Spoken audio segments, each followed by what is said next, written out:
Dans cette vidéo, je vais expliquer les 4 projets que j'ai proposés aux étudiants ingénieurs à l'école polytechnique en Tunisie, spécialité économie et gestion scientifique. C'est une spécialité,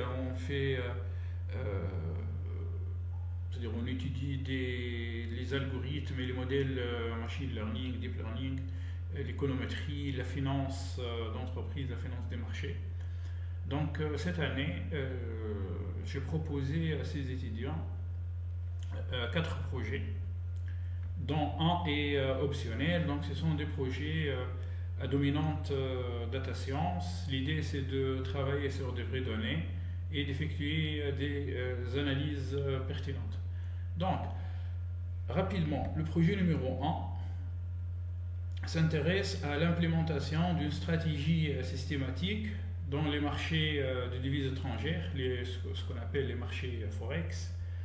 L'idée, c'est de chercher les signaux alpha et effectuer une diversification dynamique sur un portefeuille d'instruments financiers contenant 4 paires de devises étrangères, euro, dollar, euro USD, USD JPY, USD GPB et USD CHF. Ok, donc ça c'est le premier projet. Je vais l'expliquer dans quelques minutes. Le projet numéro 2 consiste à appliquer les techniques du NLP, Natural Language Processing, et LLM, Large Language Model, pour des marchés financiers à travers le monde, donc Global Financial Markets. Donc qu'est-ce qu'ils vont faire ces étudiants? Ils vont scraper, télécharger des données à partir des sites web comme le site Boursorama, TradingView, Seeking Alpha, ou bien à partir des rapports financiers. Et l'idée, c'est d'appliquer les techniques NLP et LLM pour effectuer des analyses pertinentes, bien évidemment en utilisant la méthodologie IBM Masterplan. Je vais aussi expliquer ce projet dans quelques minutes. Le projet 3, c'est le projet en fait, disons, il est quand même challengeant bon, l'idée c'est d'appliquer des techniques de machine learning pour préciser des options financières. Donc j'essaierai en fait aussi de vous expliquer ce projet. Donc là, ces 3 projets portent sur la finance de marché, finance quantitative. Par contre, le projet numéro 4, en fait, il s'inscrit plutôt dans le cadre d'une banque de détail, plus spécifiquement la direction risque d'une banque de détail. Et l'idée, c'est d'effectuer le scoring des clients en vue de l'octroi d'un crédit, ou bien quantifier la probabilité du défaut avec des algorithmes de classification, de machine learning, d'apprentissage automatique, de deep learning, apprentissage profond, avec des données internes ou bien avec des données externes, donc la notion de données bureau. Et cette notion, en fait, par exemple en Tunisie, la Banque centrale de Tunisie, la BCT, a publié en fait plusieurs circulaires pour permettre de lancer cette activité, c'est-à-dire une entité externe à une banque peut donner ou bien vendre les données des clients ou bien des nouveaux clients de cette banque. Donc la banque de détail peut quand même si elle ne dispose pas des données historiques sur ce client, elle peut en fait effectuer et faire tourner ses algorithmes, ses modèles de scoring. Voilà, cerise sur le gâteau, je veux partager avec vous en fait un rapport de mon ancien stagiaire qui a travaillé sur ce sujet, sur ces données à partir de Kaggle, et aussi la présentation. Bon, en fait, là, on est sur un projet en fait optionnel, c'est un projet classique de data science, Mais je pense qu'il est bien quand même personnellement, moi, à la place des étudiants ingénieurs, en fait, je travaille les 4 projets. Après, par rapport, en fait, je pense par rapport à la note, euh, il faut voir, en fait, voilà,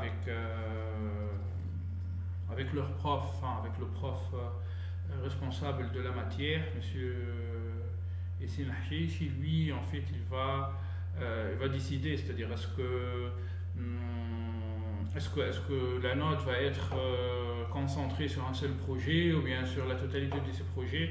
Lui aussi, en fait, il va aussi proposer des projets. Je pense que ces projets aussi sont des projets très très intéressants. Voilà, voilà. Donc moi, de mon côté, en fait, je partage ça et voilà, voilà, voilà, voilà.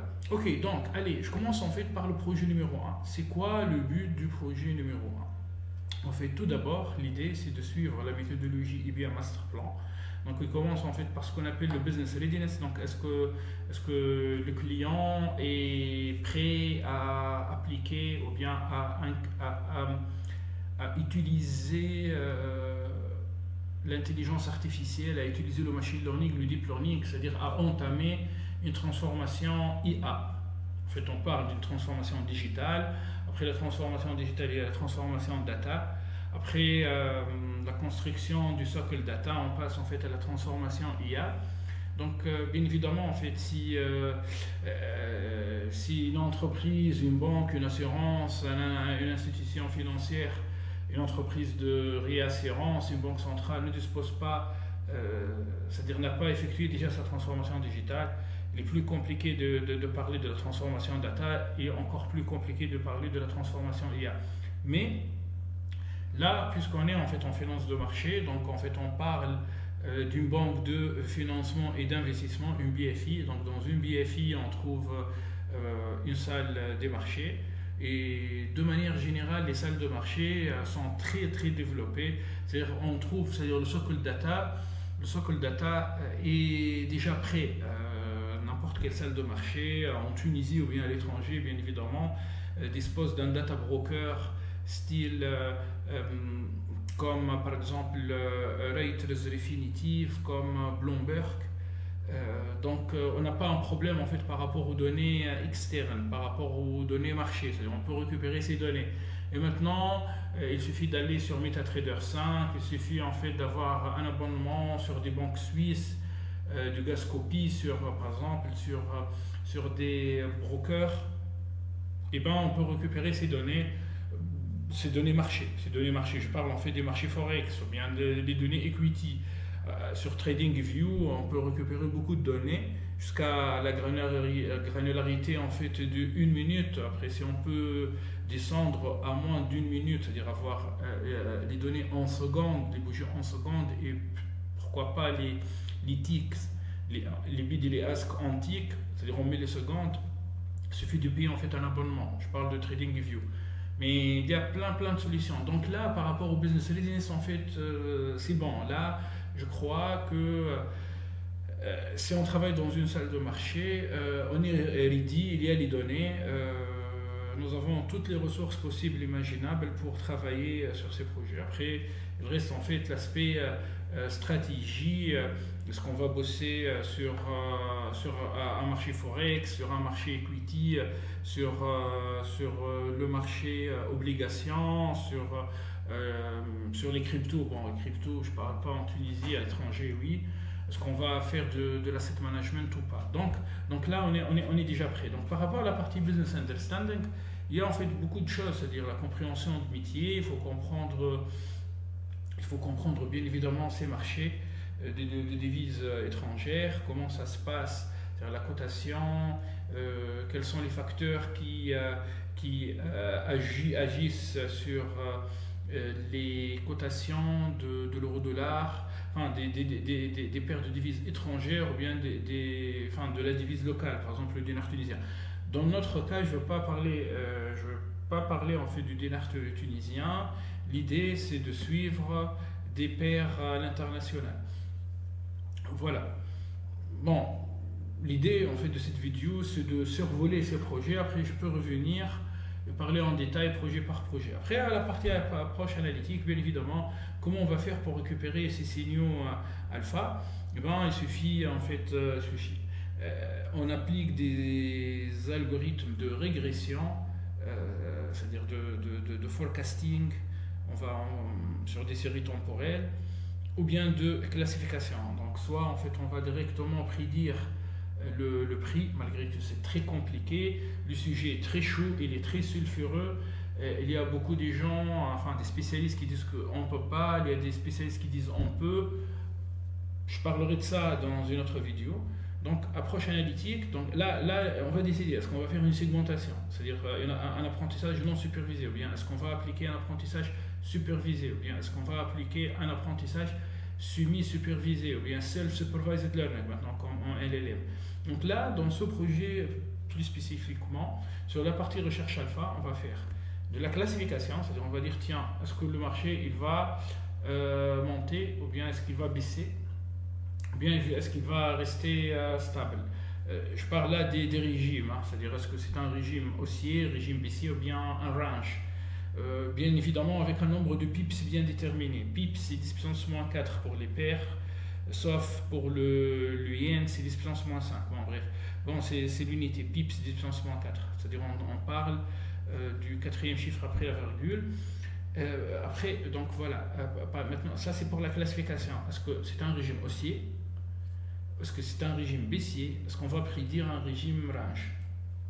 Maintenant pour la régression, l'idée c'est de prédire le prix, carrément le prix, hein, c'est-à-dire vraiment la valeur de l'euro-dollar, 1.05, 1.1, 1.06 dans une semaine, dans un mois, je peux après vous montrer des prédictions de Citibank, la banque, la plus grande banque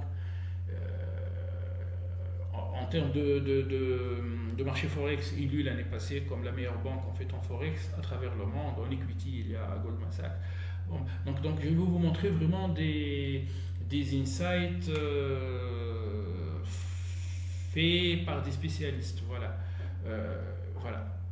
Pour le data requirement, l'idée c'est de récupérer en fait les cotations de ces 4 paires à la minute près, c'est-à-dire on peut récupérer ces cotations en fait daily sur une base journalière, ou bien une base, c'est-à-dire tous les 8 heures, tous les 4 heures, tous les heures, chaque 30 minutes, chaque 15 minutes, chaque 10 minutes, chaque 5 minutes, chaque minute.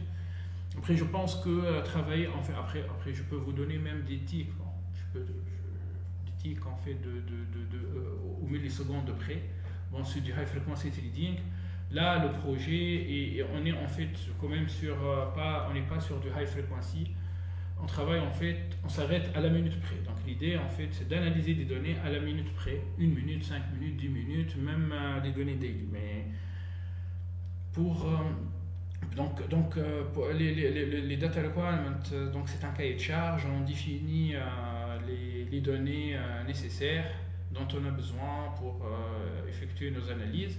La collecte des données, est-ce qu'on va récupérer ces données à partir d'un data broker, à partir d'un broker, à partir d'un site web, à partir d'une technique de web scraping, et ainsi de suite. La partie data understanding, bon, tout ça, je vais le faire dans un Jupyter Notebook, dans une vidéo à part par rapport au projet 1. Depuis la data preparation, la préparation des données, enfin, toutes les étapes, la modélisation, l'application des algorithmes de machine learning, de deep learning, l'évaluation, le déploiement et le feedback. Le déploiement, dans notre cas, moi je vous conseille Flask, et au-dessus de Flask, ce micro-framework, ce qu'on appelle Dashplotly. C'est un framework de développement web très sophistiqué et qui permet en fait de créer des applications web rapidement. Voilà, donc là dans ce document, il suffit d'aller sur ce lien, j'explique le project overview, un peu de métier sur le marché forex, la collecte des données, ça veut dire quoi en fait, on génère des signaux alpha, puis aller à la partie portfolio allocation. Pourquoi en fait j'ai séparé, donc dans la partie détection des signaux alpha, l'idée c'est de déterminer, tiens, qu'est-ce qu'on va faire, est-ce qu'on va acheter ou bien on va vendre. Donc on va à créer des algorithmes qui vont nous aider soit à avoir des positions longues, donc en fait on fait buy, on achète, puis on vend, c'est-à-dire on achète sur un niveau bas, on vend sur un niveau plus haut. Donc moyennant les fees, les coûts de la transaction, on va gagner le différentiel entre haut et bas. Ou bien en fait on effectue une position short. Donc c'est quoi short? C'est une vente à découvert. Donc en fait on vend à découvert en haut, avec un niveau haut, et on achète en bas. Voilà, donc c'est comme si en fait pour gagner de l'argent. Techniquement on effectue ça en fait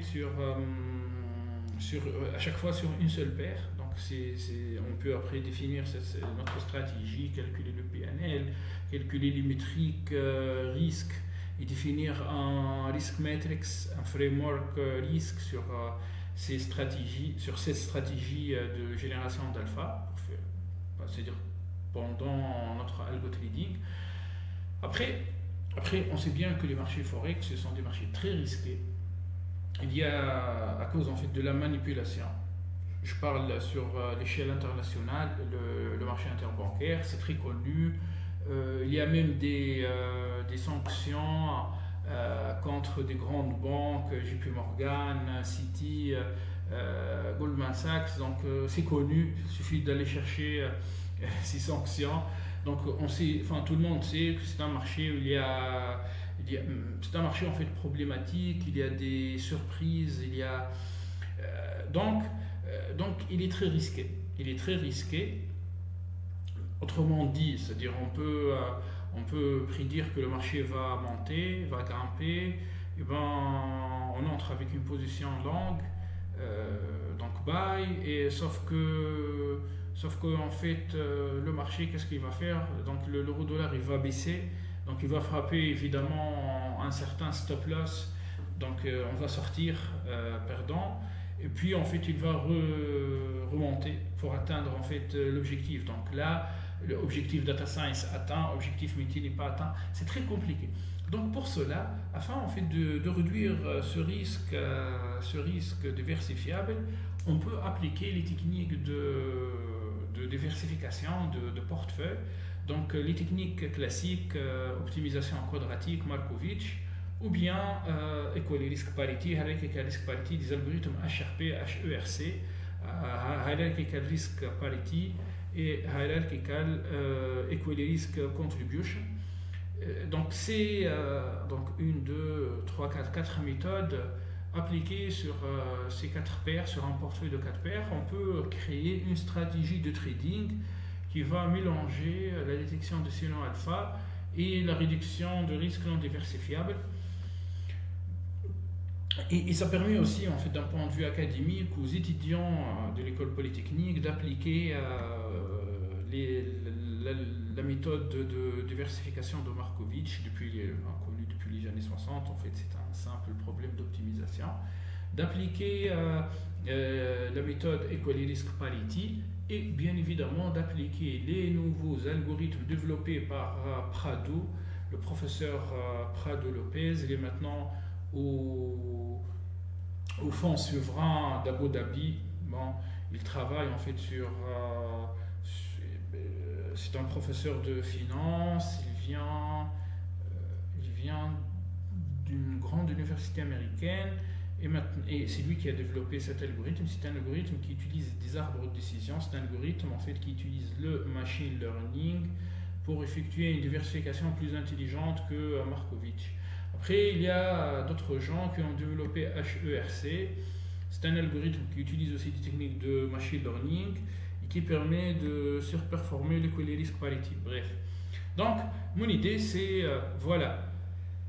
Si vous voulez qu'on travaille avec des méthodes classiques, ok, on peut faire ça, mais si vous voulez en fait qu'on applique des algorithmes de machine learning et de deep learning, enfin d'intelligence artificielle sur ces marchés, on peut aussi faire ça, puis on compare, puis on va déduire des choses. Donc ça, ce sont les projets. Bon, la partie éducative, donc la prochaine éthique, je l'ai expliqué. Là, en fait, j'explique comment Il suffit en fait d'ouvrir un compte sur MetaTrader 5, un compte d'IMO, pour récupérer des données à la minute près. Bon, je parle en fait des bougies, on peut récupérer des ticks aux millisecondes, mais on ne fait pas du HFT là. Ok, donc finalement, en fait, on va récupérer des time series sur 3 ans. Parce que moi, je vous conseille de récupérer ces données sur une profondeur de 3 ans. Daily, puis je pense que si on essaie de récupérer ces données à la minute près, MetaTrader ne nous permet pas de faire ça sur 3 ans, donc il faut faire ça par étapes. Donc ça veut dire quoi? Ça veut dire, allez, on va dire, malgré qu'il y ait 3 ans, 1 minute. Donc le marché est ouvert 5 jours par semaine, 24 heures sur 24 heures. Bon, il ferme à peu près 2 heures la nuit, c'est-à-dire Tunis time. C'est beaucoup de données, donc sincèrement, 3 années fois 252 jours tradables, 750 points par daily, c'est jouable. Si vous voulez travailler à la minute près ou bien à 5 minutes, il suffit en fait de revenir à 6 mois ou bien 3 mois. Ou bien, si vous voulez en fait vraiment récupérer les données de 12 mois, donc procéder par étape. Voilà, donc ça c'est... donc après, ici, puisqu'il s'agit des séries temporelles, on va commencer la compréhension des données. Je ne parle pas des données tabulaires, donc comme dans le projet 4, mais ce sont des données à séries temporelles. Alors, on va appliquer l'exploratory data analysis, donc ça, data understanding, voilà, analyse exploratoire des données. Sur des séries temporelles, on va extraire des features, puis on va appliquer l'algorithme ARIMA, on va effectuer des tests d'hypothèses statistiques. Tout ça, je vais le faire en fait dans une vidéo séparée. Donc, augmente de Fuller sur la cotation, puis on fait sur des features, sur des séries temporelles calculées à partir de l'euro-dollar par exemple. Et je vais vous montrer, bon, je vous ai montré déjà en fait dans une séance, dans la deuxième séance, mais je vais vous montrer que on peut en fait quand même à partir d'une série stochastique compliquée comme l'euro-dollar sortir des features qui sont stationnaires et on peut extraire vraiment de l'information utile. Voilà, donc ça c'est par rapport à la partie data understanding. Donc l'idée ici c'est d'écrire un code. Par exemple, l'idée, on va tracer des histogrammes, des plots, discuter, dire est-ce que les variables sont gaussiennes ou pas, appliquer en fait par exemple le test statique de Jacques Béra pour dire est-ce que cette variable elle est gaussienne ou pas, augmente de Fuller pour dire en fait c'est stationnaire ou pas, KPSS stationnaire ou pas, Philippe Perron. Je continue, l'autocorrélation des résidus, le hétéroscédasticity, regardez afin de chercher les lags, c'est-à-dire les pas temporels, on revient dans le passé pour prédire le futur, on fait une analyse ACF, autocorrélation et autocorrélation partielle, étudier le value at risk, le conditional value at risk. Puis il y a le value at risk, j'oublie c'est quoi le c'est expected value at risk. Voilà, donc après détection des différents régimes, là je ne parle pas en fait des régimes macroéconomiques. Peut-être si vous allez travailler avec des données daily sur 3 ans, sur 5 ans, sur 10 ans, on peut là parler en fait des régimes macroéconomiques, c'est-à-dire inflation, récession, stagflation, ou bien growth, en français growth, bref, recession, inflation, growth et stagflation. Je crois qu'il existe 4 régimes macroéconomiques. Moi plutôt là je parle en fait d'un régime haussier, un régime baissier, un régime range. C'est que le marché en fait il est en train d'osciller sur une fenêtre, dans un intervalle de quelques points, quelques pips. Donc il n'est pas dans un régime haussier ni dans un régime baissier. Bref. Donc là on va préparer les données, on va les rendre, c'est-à-dire data cleaning, handling missing data, détecter les outliers. Il y a des algorithmes très connus comme Isolation Forest, comme single class support vector machine, one single class, one support vector machine en fait, qui permettent de détecter les outliers, même dans les séries temporelles. On peut même appliquer des algorithmes de deep learning. Voilà, donc les algorithmes en fait, ils sont abondants sur Internet, dans les livres, sur l'idée en fait c'est de... Mon idée c'est d'appliquer ces algorithmes, faire une étude comparative sur un focus sur un sujet bien spécifique. Après, si les techniques classiques sont meilleures, on utilise les techniques classiques. Si les algorithmes machine learning sont meilleurs, on va dire tiens, cet algorithme est mieux. Donc la partie feature engineering, c'est quoi? À partir d'une série temporelle, qu'est-ce qu'on va faire? On va générer d'autres séries temporelles, d'autres features, comme les moyennes mobiles. Donc on prend en fait la cotation euro-dollar, puis on va, par exemple le daily, on va dire tiens, une semaine c'est 5 jours, on va calculer la moyenne mobile sur une fenêtre glissante de 5. Un mois de trading c'est 20 jours, donc on va calculer sur 20 jours, on va calculer sur 15 jours, 3 semaines, on va calculer pour des données hourly, un jour c'est 24 heures, donc on va calculer sur 24 heures, la fenêtre mobile s'étale sur 24 points.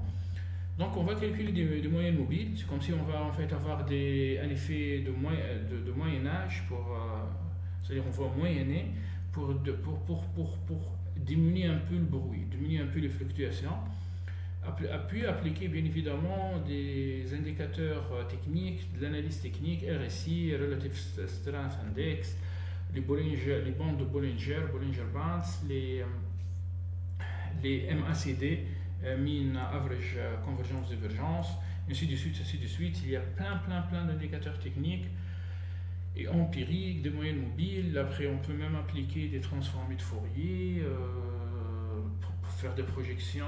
On peut faire beaucoup de choses et sortir ces features, mettre ces features l'un à côté de l'autre pour faire après la prédiction. Après, une fois on fait ça, on peut faire du resampling ou non. La normalisation ou non, et s'il y a des données catégories, par exemple si on veut rajouter les données de la date, c'est-à-dire quand toi tu prends une date, c'est année, mois, jour, on peut rajouter des colonnes qui contiennent en fait par exemple le day of week, est-ce que c'est le premier jour de la semaine, est-ce que c'est le dernier jour, day of month, est-ce que c'est le premier jour du mois, est-ce que c'est le dernier jour, est-ce que c'est un jour au milieu, ou bien le week of year, la position de la semaine dans l'année. Donc là, on va finir par des colonnes catégoriques, des données catégoriques. Tout ça, c'est très important. Et ce sont des techniques en fait très répétitives. On l'utilise partout en data science. Bon, là, on fait de la finance de marché. On applique ça sur de l'algo trading, mais j'aimerais bien voir comment vous allez réussir à implémenter ça. Puis, data quality insights, bon, ça c'est dans des projets en prod, voilà. Puis, bon, là j'ai parlé de Technical Analysis Indicators. Bon, ça c'est les niveaux support et de résistance. L'analyse sentiment, ça c'est plutôt l'autre projet. Puis, en fait, dans la partie modélisation, qu'est-ce qu'on va faire? On va dire, tiens, on va transformer le problème en problème de régression. Donc on va appliquer par exemple une régression multilinéaire. Donc c'est quoi l'idée? On veut prédire l'euro-dollar 5 jours, c'est-à-dire dans 5 jours, sa valeur dans 5 jours.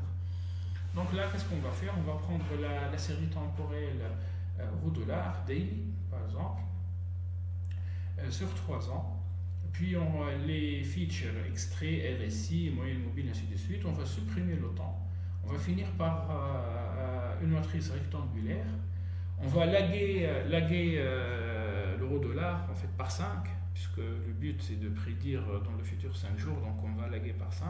On peut après laguer l'euro-dollar de l'autre côté par 10, par 15, par 30. On revient dans le passé pour prédire le futur, bien évidemment s'il existe un pattern. Bon, sur les prix directement, je crois que non.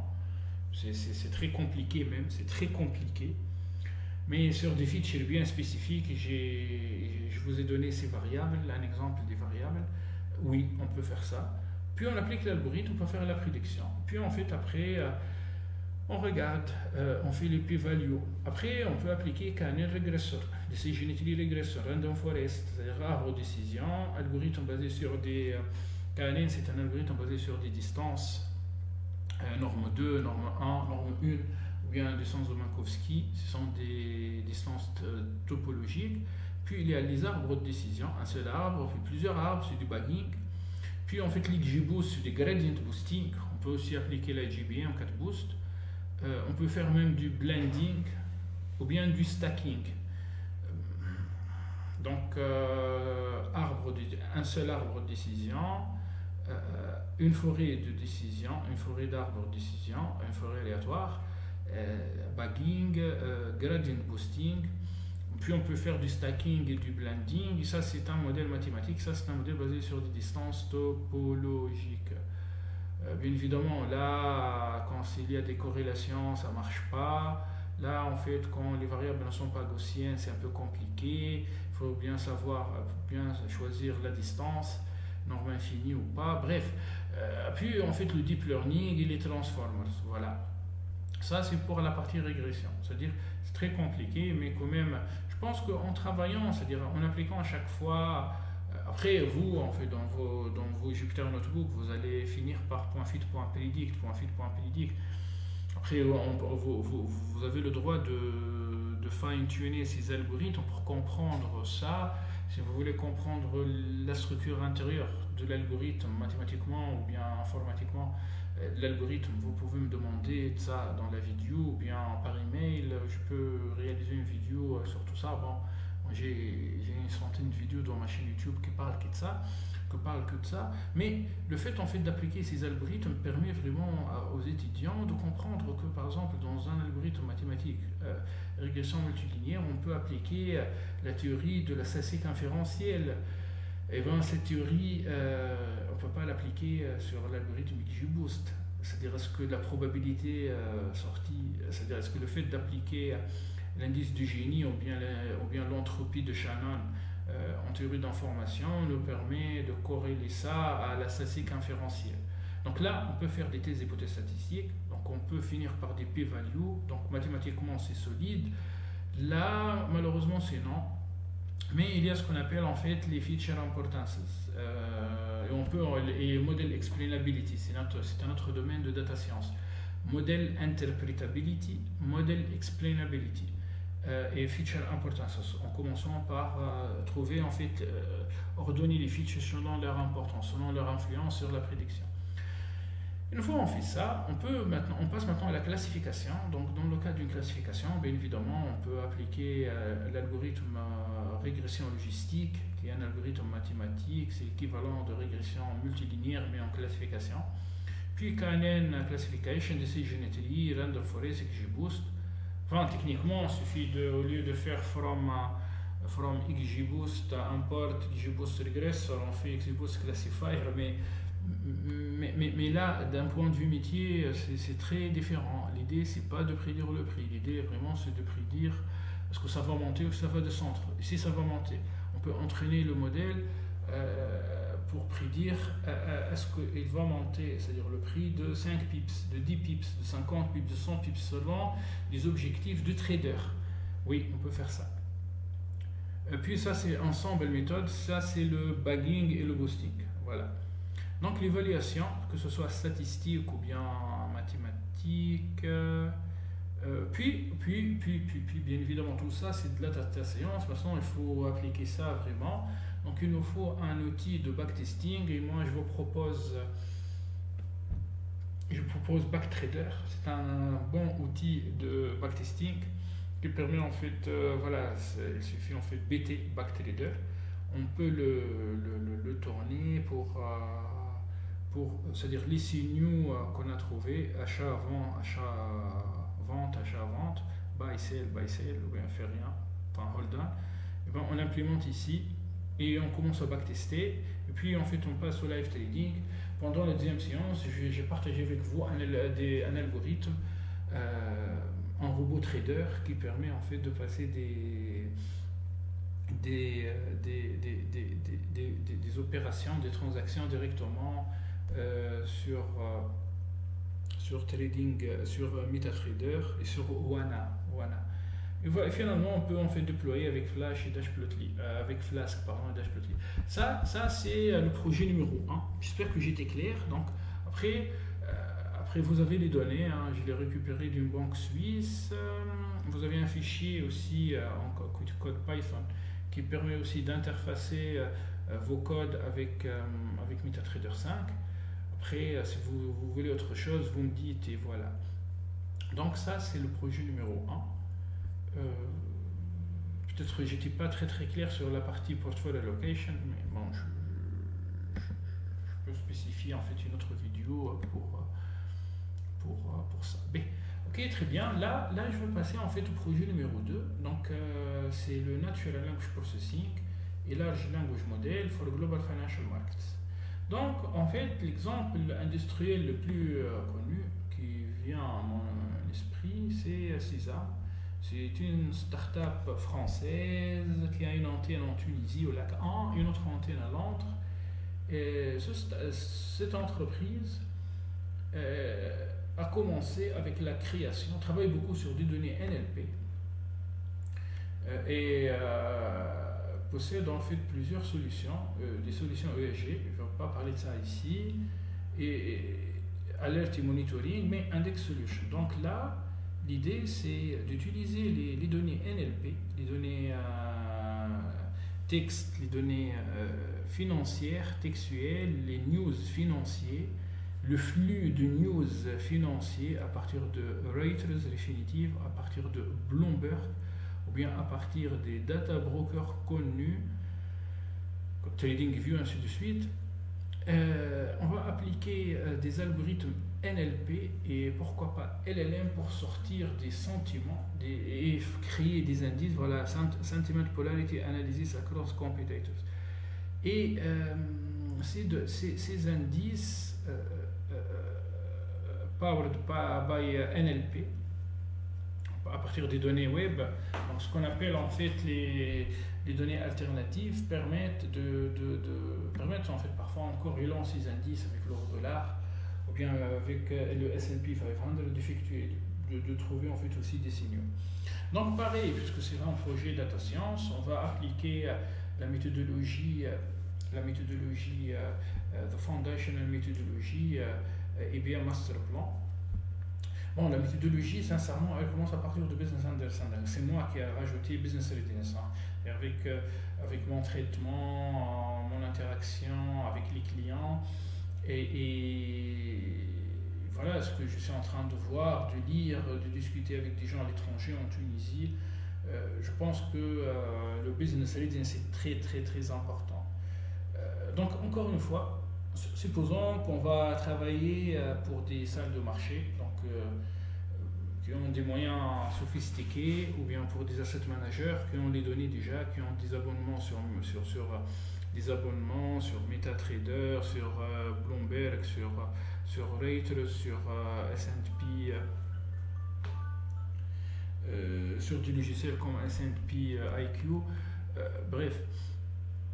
Donc le client il est ready, il est prêt pour cette transformation, il est prêt pour travailler sur ces sujets. Le business understanding là il est très important. Car vous allez me dire est-ce que vraiment ça marche? Bon, j'ai oublié, en fait là je vous ai mis un lien vers une vidéo. C'est ma vidéo en fait d'1 heure. Dans cette vidéo j'explique la méthodologie IBM. Donc, bonjour tout le monde. Voilà, donc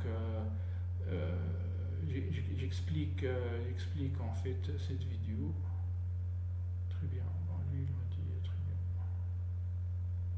Ok. Bref, donc sur une année, bon, à l'époque j'étais avec l'autre Finci. Bon, ça commence à dater 3 ans. Voilà. Bon, c'est toute une présentation, qui explique en fait en détail cette méthodologie. Maintenant, je passe. Donc, le business readiness, c'est quoi le lien voilà, c'est quoi le lien entre le NLP, entre tout ça, entre toutes les données textuelles, les données, les news financiers et les marchés. En fait, il faut comprendre une branche de l'économie ou bien de la finance qu'on appelle le behavioral finance, bien behavioral economics.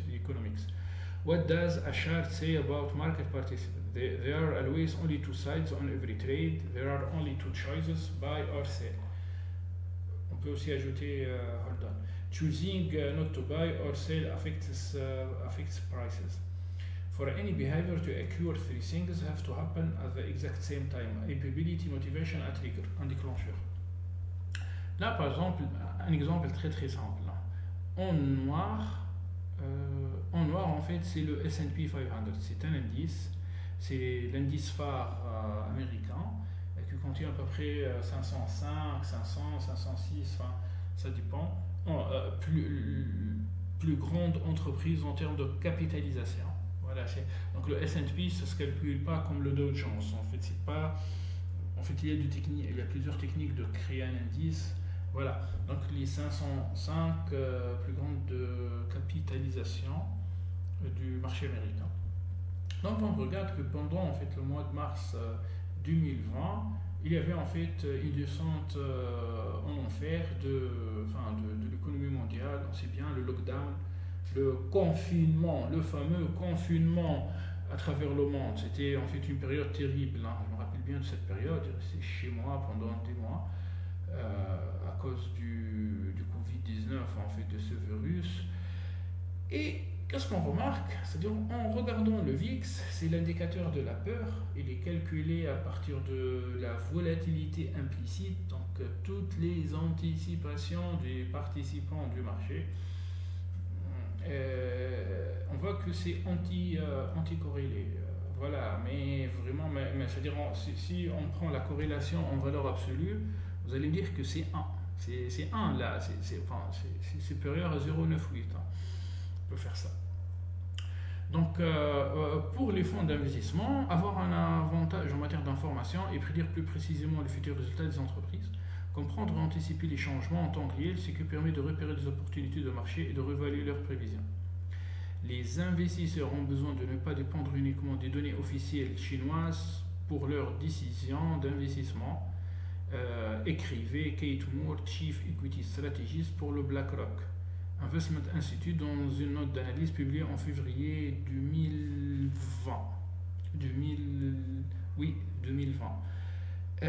Il peint les données officielles, donc les données marché, donc le Open High Low Close et le volume dans les marchés centralisés. Par contre, le Behavioral Economics nous renseigne qu'on peut utiliser les données alternatives.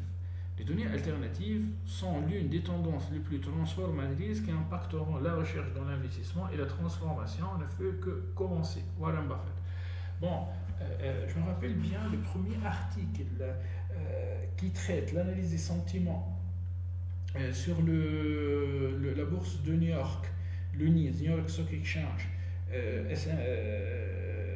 sur le marché américain, date de 2003. Bon, je peux vous montrer cet article. Lui, qu'est-ce qu'il a fait? Les chercheurs, ils ont pris en fait les newspapers, Wall Street Journal, machin, enfin la presse spécialisée. Ils ont commencé en fait à lire les articles financiers. Puis ils donnaient un score. Ils donnaient un score à chaque article. Et ils ont corrélé ça avec le Dow Jones, un autre indice phare, Dow Jones Industrial, je me rappelle bien. Et ils ont trouvé en fait des corrélations. Donc ça c'était depuis 2003, là on est en 2023, donc et malgré ça, il y a des gens maintenant qui critiquent et tout, il y a des gens qui croient à ça, il y a des gens qui vendent ces produits. Ben, Sésame, c'est une entreprise, leur business model est basé sur la création de ces indices, c'est-à-dire l'indice sentiment, entre autres, hein, il n'y a pas que ça, je ne dis pas. Après, je suis en train de suivre leur site et leurs publications sur LinkedIn. Et en plus, je connais quelques étudiants qui ont effectué qui ont travaillé chez eux, bien effectué des PFE chez eux. Donc le but de ce projet, donc là, enfin je sais bien, étant donné, c'est-à-dire en tant qu'étudiant à l'école polytechnique, tu ne disposes pas d'un abonnement Reuters ni d'un abonnement Bloomberg, mais c'est pas grave. Qu'est-ce qu'on va faire? Donc là, on va récupérer des données à partir des sites web.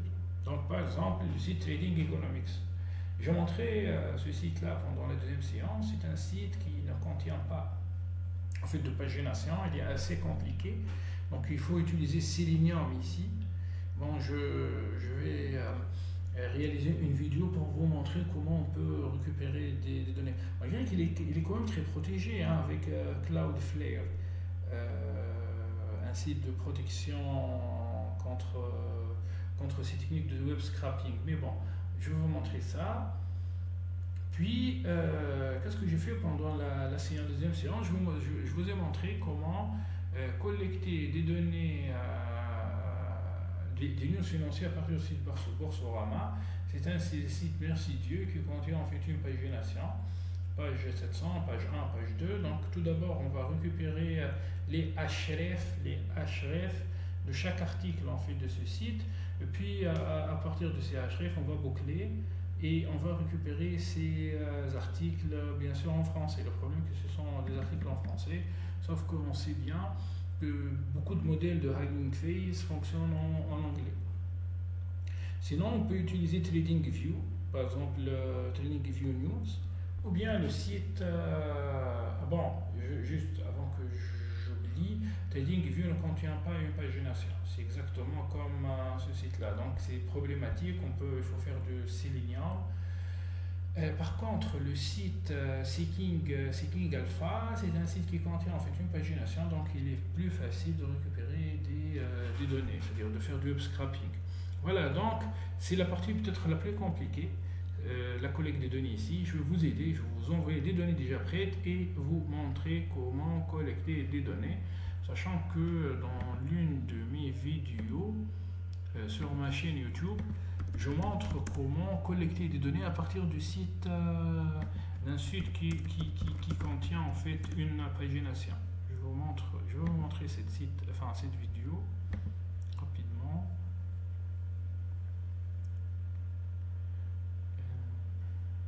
Voilà, donc ça. Ok, très bien. Voilà. Donc, allez, donc il suffit là d'aller séance 5, analyse data financière, comment collecter des données à partir du site de bourse. Donc là, j'explique en fait en détail comment on peut récupérer des données. Bon, ça c'était depuis 2 ans déjà. Bon, il n'y a pas de date là.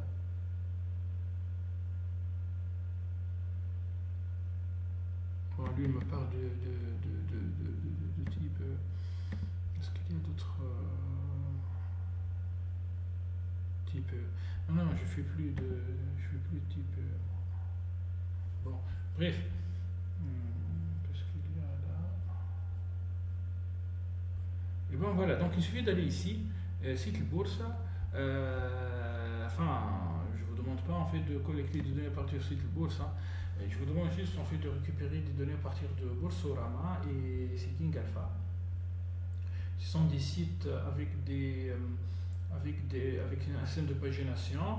Donc il suffit d'utiliser Requests et Beautiful Soup, exactement comme mon exemple pendant la deuxième séance, pour les autres sites TradingView. Et là, Trading Economics, il faut utiliser j'ai oublié Selenium. Voilà, il faut utiliser Selenium. Je continue. Donc, une fois en fait on récupère ces données, qu'est-ce qu'on va faire? Imaginons nous avons un tableau. Ce tableau contient.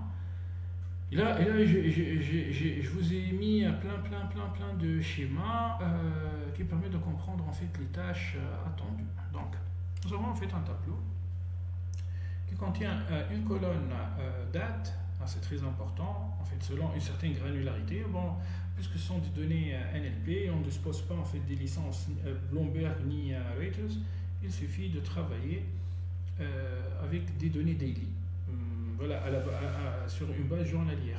Donc nous avons une colonne qui contient en fait une date année, mois, jour, année, mois, jour, année, mois, jour, ok. Et nous avons fait des articles. Donc un article, c'est quoi un article? C'est un titre, c'est une concentration d'informations, ok. C'est un condensé d'informations, puis on fait le texte, tout le texte. Donc le journaliste financier ou bien l'analyste financier, il va s'étaler, il va analyser. Après, de manière générale, l'information est très concentrée en fait sur le titre et sur l'introduction. Donc là, nous avons une colonne date, year, month, day, une colonne ID, article, puisqu'en fait sur un seul jour, on peut récupérer plusieurs articles. La source, puisque là, on a plusieurs sources, puis le titre, donc on peut considérer information chart, et puis en fait le contenu, tout le texte. Et bon, à partir en fait du texte long et du titre, texte court mais information très concentrée, on peut appliquer des modèles qui permettent, bon, ce sont des modèles de classification permettant de calculer un sentiment, comme TextBlob. TextBlob, en fait, c'est un modèle entraîné sur des données Wikipédia et qui permet d'avoir deux indicateurs, la polarité et la subjectivité. Donc là, on va finir par... Donc là ça c'est un indice. Hein. Imaginez ça, c'est le S&P ou bien l'euro-dollar. Hein. Et voilà, ça c'est l'euro-dinar. Et là, en fait, nous avons la polarité et la subjectivité. Donc en fait, finalement, c'est une série temporelle. Donc, pour chaque article, on va calculer en fait sa polarité et sa subjectivité. Sauf que l'article, il est en français dans le cas de Boursorama. Donc, on peut en fait appliquer un algorithme de traduction. Voilà. Il existe des modèles sur Hugging Face de traduction. Donc, tout d'abord, on peut passer. Donc, on change l'espace de phase, on change l'espace de paramètres. Tout d'abord, en quelque sorte l'espace vectoriel. On est dans un espace article français. Bon, pour les articles en anglais, aucun souci. Un article en anglais, en utilisant TextBlob, on peut calculer en fait la polarité et la subjectivité, aucun souci, sans problème. Par contre, si l'article il est en français, donc on peut en fait soit appliquer le modèle TextBlob, mais après c'est pas très précis. Appliquer le modèle TextBlob, c'est pas très précis, ou bien en fait traduire puis appliquer. Voilà, langue et charte. Sinon, il y a Wader Sentiment, il y a Compound, positif, négatif et neutre. Donc, il y a 4 indicateurs qui vont sortir. Okay. Puis, il y a en fait les Hugging Face. Il y a NRC Lexicon, NRC Lexicon. Il y a beaucoup d'émotions en fait. Puis, il y a les modèles Hugging Face. Et je vous conseille d'utiliser BERT, B-E-R-T. C'est un modèle basé sur des transformers. Alors, l'idée c'est quoi? Imaginez, nous avons une date, pour une date donnée, un jour donné, nous avons 100 articles. Donc nous avons 100 titres, nous avons 100 textes longs. Voilà. Pour chaque en fait titre, on va sortir appliquer TextBlob, donc polarité, subjectivité. Pour le texte long, pareil, polarité et subjectivité. Maintenant, nous avons en fait 100 polarités long, 100 subjectivité long, 100 polarité short, 100 subjectivité short. Qu'est-ce qu'on va faire? En fait, on va faire un group by par jour. Donc, on va dire, tiens, group by des dates, et ben, on va calculer la moyenne. On va dire, tiens, le sentiment moyen pendant cette journée-là, tout simplement, c'est le sentiment moyen de tous les articles. Pardon, le sentiment en fait du jour, c'est le sentiment moyen de tous les articles. Donc on va calculer une moyenne sur des sentiments. Ou bien on va dire tiens c'est le max, ou bien dire tiens c'est le 1000, ou bien on va dire tiens c'est la somme. Voilà. Donc en fait on va créer un indice comme ça. Exactement comme ils font chez... je dis pas exactement, mais exactement comme cet indice-là. Attendez. Je vais vous montrer ça ici. Est-ce que ça va changer? Non, on ne peut pas. Attends, voilà, je clique ici. Voilà, Sentiment Polarity Analysis. Polarity. Sentiment Polarity Analysis Across Competitors. Vous voyez, Sentiment Polarity, médian. Là, ils sont en train d'utiliser le médian sur Tesla. par rapport en fait à Ford, a priori, get alternative data insights on any company and explore billions of news, articles, blog, posts, social discussion. Voilà. Donc, ils ont un algorithme de NER, Name Entity Recognition, qui va dire tiens, cet article contient Tesla, cet article contient Ford, cet article contient Toyota, Volkswagen, ainsi de suite. On va appliquer le filtre, on va prendre les articles qui parlent de Tesla et on va calculer un sentiment sur une base journalière. Il a sentiment de polarité médiane. Donc, ils sont en train de. Donc, imaginons, nous avons 20 articles par jour, ils vont calculer la médiane. Voilà, donc je n'étais pas très très loin. Et puis, en comparant en fait les. Bon, ça c'est autre chose. Ça c'est calculer un sentiment très ciblé par rapport à une entité financière, par exemple une entreprise. Et puis en fait, comparer. Pourquoi comprendre est-ce que le marché il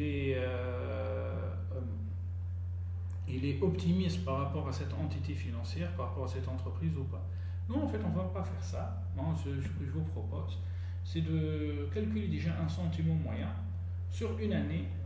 Bon, moi, ça ne me dérange pas, sur une année, 252 valeurs, et commencer à faire des calculs de corrélation. Choisir un indice, par exemple, si on va bosser sur Boursorama, il faut que je vous envoie quand même le CAC 40, l'indice phare de la bourse de Paris, qui se trouve à Londres, enfin, pour des raisons de high frequency trading, la bourse de Paris se trouve à Londres, enfin, les serveurs. Sinon, on peut corréler ça avec l'euro-dollar tout simplement. Et là, on reste en lien, en relation avec le projet numéro 1. Maintenant, ça c'est par rapport à l'analyse des sentiments. C'est très important. Donc, sentiment detection for news articles. Sinon, qu'est-ce qu'on peut faire? En fait, j'ai parlé tout à l'heure d'une traduction. Il existe en fait des algorithmes de détection de langage automatique. Donc en fait on prend l'article, on applique l'algorithme de détection de langage, ça va faire une classification, puis on applique le modèle adéquat pour calculer le sentiment. Deuxième possibilité, c'est d'appliquer un algorithme de Name Entity Recognition. Name Entity Recognition, c'est reconnaissance d'entité, pour dire tiens, ces articles parlent des banques. Ces articles parlent des assurances. Allez, on va comparer le secteur bancaire avec le secteur des assurances, et ainsi de suite. Donc, on va mapper donc Name Entity Recognition. En fait, il y a des modèles en machine learning, en deep learning, c'est-à-dire en NLP, en transforms maintenant en BERT, qui permettent de faire de Name Entity Recognition. Voilà, donc Entities, Companies, Name Entity Recognition Model, Fuzzy Matcher, Entity Linker. On peut faire du co-referencing aussi, donc on peut, c'est-à-dire il y a en fait une autre application, étant donné un article, on va dire quelles sont les entreprises citées dans l'article. Donc s'il y a 2 entreprises qui sont citées ou bien 3, on va créer ce qu'on appelle un graphe de liaison. Voilà, un graphe de liaison. Donc data source 1, data source 2, data source 1, data source 2, scrapping, text data, détection de langage, apply, on nettoie les données textuelles. Enfin, je vous ai expliqué comment on nettoie les données textuelles. On supprime la ponctuation, majuscule en minuscule, on supprime des redondants. Et puis en fait, on supprime les stop words en anglais, en français, en italien, et les stop words spécifiques en fait au domaine métier. Puis, qu'est-ce qu'on fait? Oui, on fait de la tokenisation ou bien la racinisation. Il y a des gens qui font du steaming, puis de tokenisation. Bon, il y a des gens qui font uniquement de tokenisation après la suppression des stop words. Après, ça c'est en ML. Après, en DL, il y a des techniques encore plus compliquées. Et puis, en fait, on fait du word vectorizer. Ou bien, on donne ça directement à manger au modèle de calcul de sentiments. Bref, ce sont des black box. Sinon, text data, name entity recognition, map companies and symbols, classify by industry, et on construit des graphes de correspondance. Bon, je vous donne ça, data mining, scraper les données, pré-traitement, tokenisation, élimination des stop words, élimination de la ponctuation, élimination des chiffres, analyse de texte, similarité morphologique, word to vec, similarité sémantique, traduction, puis WordNet, c'est un modèle qui contient un réseau de neurones.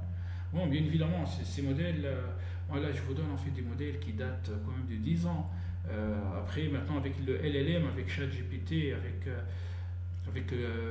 GPT-2, avec Glove, avec Bloom, les choses sont horribles. Avec Llama 2, le modèle de Meta de Facebook, maintenant il y a en fait des avancées. Enfin, tous les jours il y a des nouveaux modèles. Maintenant, avec Mistral AI, c'est un modèle français, enfin développé par une startup française, mais fonctionne en anglais. C'est très très sophistiqué, hein. C'est-à-dire Word2Vec maintenant est devenu obsolète, hein, par rapport aux techniques utilisées maintenant. Mais il faut quand même les connaître si on veut se spécialiser en NLP, LLM. Calcul des sentiments score, lexique de sentiments, senti-score du mot, senti-score des articles, ajustement du modèle, puis analyse de corrélation, régression linéaire, coefficient de Pearson. Pearson pour la corrélation linéaire, Spearman corrélation non linéaire, et ainsi de suite. Donc après, il y a le Name Entity Recognition, puis Fuzzy Matcher. Pour accélérer ça, on peut travailler avec une base de données Redis. Bon, mais c'est très avancé ça. Bon, il suffit d'appliquer un Fuzzy Matcher. Name Entity Linking et Co-referencing. Voilà. Donc après, bien évidemment, je spécifie vraiment une vidéo qui parle uniquement de projet 2 avec du code pour vous montrer des exemples des Dash Plotly possibles. Bon, je viens maintenant en fait au projet 3. C'est bon, je vais bosser sur ce projet-là.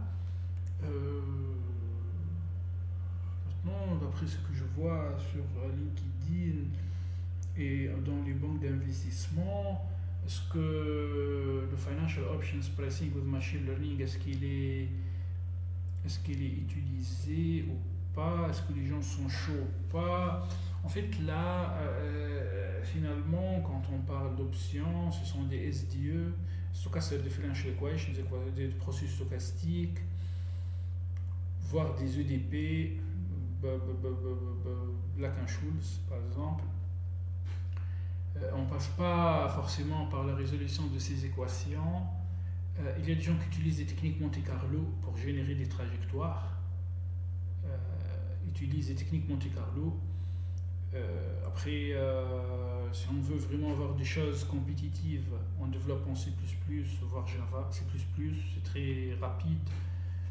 Après, maintenant, il y a des gens comme... Bon, je pense dans la vidéo, je vais vous parler de ça de manière plus détaillée, mais il y a des gens en fait qui appliquent des techniques PIN, Physics Informed Neural Network, des réseaux de neurones, pour attaquer les SDE, le Stochastic Differential Equation, ou bien les PDE, Partial Differential Equation, pour éviter d'utiliser du Monte Carlo.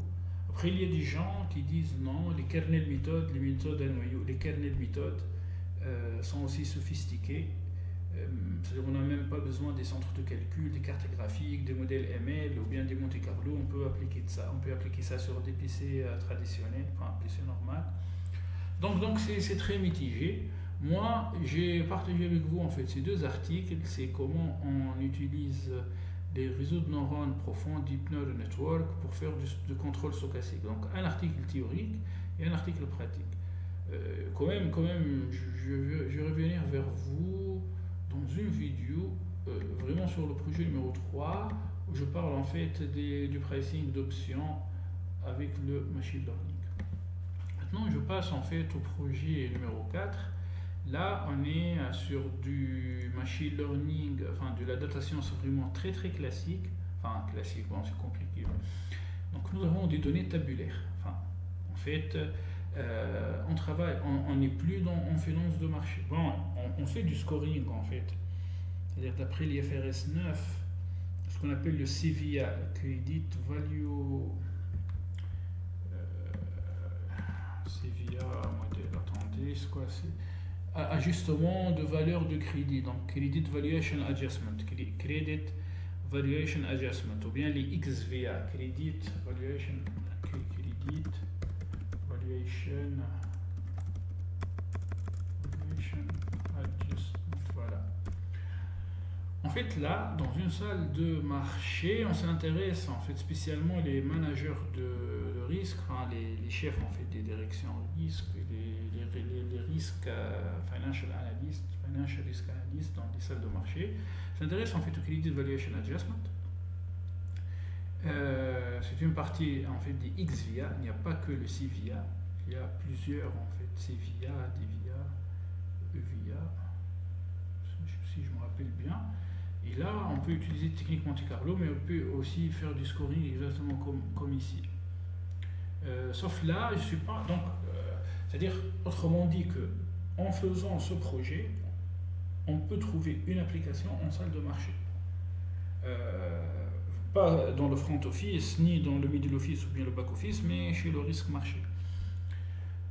Mais là, plutôt, on est en fait dans une banque de détail. C'est une banque de détail. Dans une banque de détail, les données se trouvent dans un ERP, Enterprise Resource Planning.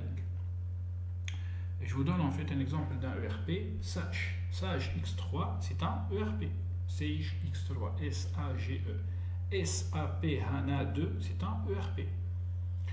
Les ERP bancaires, il y a Sopra Banking, possède son ERP, et il y a l'ERP le plus connu, le plus global à travers le monde, c'est le T24, T majuscule 24, donc T-.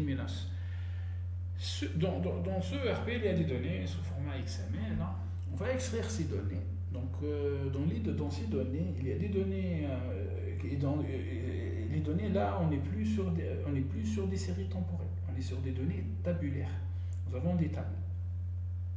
Donc, en fait, il y a des données transactionnelles, c'est-à-dire des mouvements sur un compte, donc des opérations débitaires, des opérations créditaires, donc des transactions. Qu'est-ce qu'il y a? Il y a une colonne date, jour, mois, année, puis il y a l'heure, il y a la minute, il y a même la seconde, puis il y a en fait le montant, il y a le sens de l'opération, et puis il y a l'identifiant de client, et puis il y a en fait l'identifiant en fait de la carte, car un client peut avoir plusieurs cartes bancaires. Pourquoi on a besoin en fait d'identifiant de client? C'est pour faire une jointure avec une autre table données statiques, où il y a le nom, le prénom, la carte d'identité nationale du client, et puis puis son adresse, et puis en fait son salaire, et puis en fait son travail, et puis en fait son agence, et puis l'adresse de son agence, et puis en fait, enfin plein d'informations. Il y a puis aussi des données crédits, est-ce qu'il a en fait des crédits ou pas, donc s'il a en fait un seul crédit, donc les tranches dont il a commencé à payer, les tranches payées, il y a les impayés.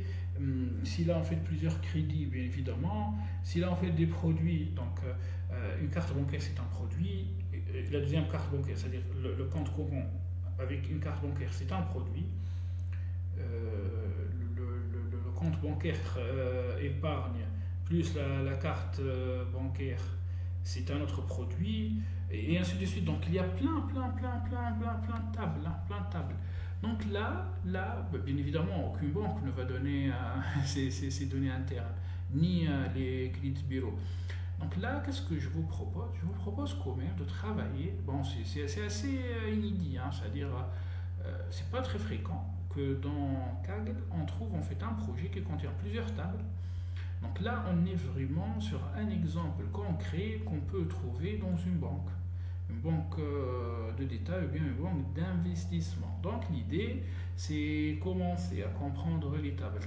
En plus, ces tables ne sont pas légères, c'est-à-dire elles contiennent quand même 2 gigaoctets de données. Donc là, en travaillant sur ce projet, on est dans un cadre de big data, à peu près, sur des PC traditionnels. Enfin, je parle en fait d'un ordinateur d'un étudiant en école d'ingénieur. Enfin, au maximum, nous avons une mémoire vive de 16 gigaoctets. Peut-être si les gamers, il peut passer à 24 gigaoctets, mais là, on ne parle pas de quelqu'un qui dispose en fait d'un centre de calcul ou bien d'un serveur avec à peu près 8 processeurs ou bien 12 processeurs. Voilà. 500 gigas SSD sur ou bien 1 Tera en disque dur traditionnel. Donc là, c'est challengeant. Nous avons des tables. Bon, le contexte, en fait, vous pouvez trouver le contexte dans cette présentation. Bon, voilà, je vous offre cette présentation. C'est mon ancienne stagiaire. Elle a travaillé sur ça depuis 12 ans maintenant. Voilà, Narjus. Il y a aussi son rapport PFE qui illustre bien la méthodologie CRISP-DM et bien Master Plan. Et je pense, en travaillant sur ce projet, vous allez appliquer toutes vos connaissances voilà, sur les techniques en fait de nettoyage des données, c'est-à-dire comment, mais en data science classique. Hein. Voilà. Donc, et là, qu'est-ce que, voilà, je vous conseille vivement, c'est-à-dire par rapport à ce projet, d'aller télécharger les données. Les données, c'est de l'ordre de 2 gigaoctets.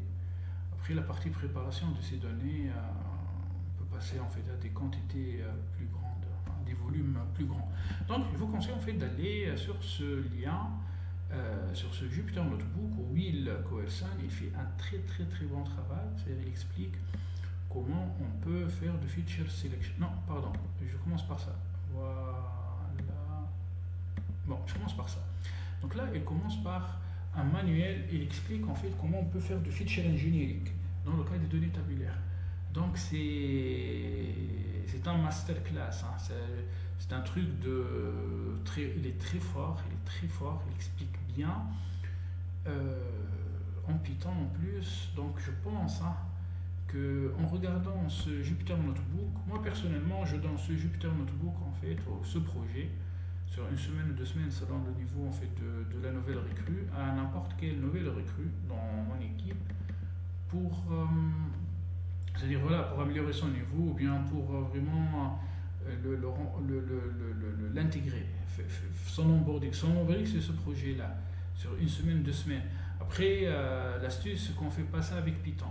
Pandas, in-memory, car ça plante l'ordinateur. Mais on fait ça avec Dask, D-A-S-K, ou bien Spark. On travaille out of the memory. Voilà. Donc là c'est manuellement comment on fait du feature engineering sur des données tabulaires. Dans le cas du banque de détail, département risque. Là, c'est la deuxième partie. Là, en fait, c'est la partie automatisée en utilisant ce qu'on appelle Feature Tools. C'est un module. Feature Tool, c'est un module très très puissant qui permet d'automatiser la partie du feature engineering. Et maintenant, en fait, la mode, c'est l'auto-machine learning. Donc, je ne peux pas vous parler de machine learning ou bien vous exposer un projet de data science sans vous parler de l'auto-machine learning, c'est auto-EDA. On peut faire, au lieu d'écrire 100 lignes de code, il suffit d'écrire en fait 2 lignes de code et on obtient un rapport de Explorative Data Analysis automatiquement. Je vais vous montrer ça dans une vidéo vraiment en relation avec ce projet-là.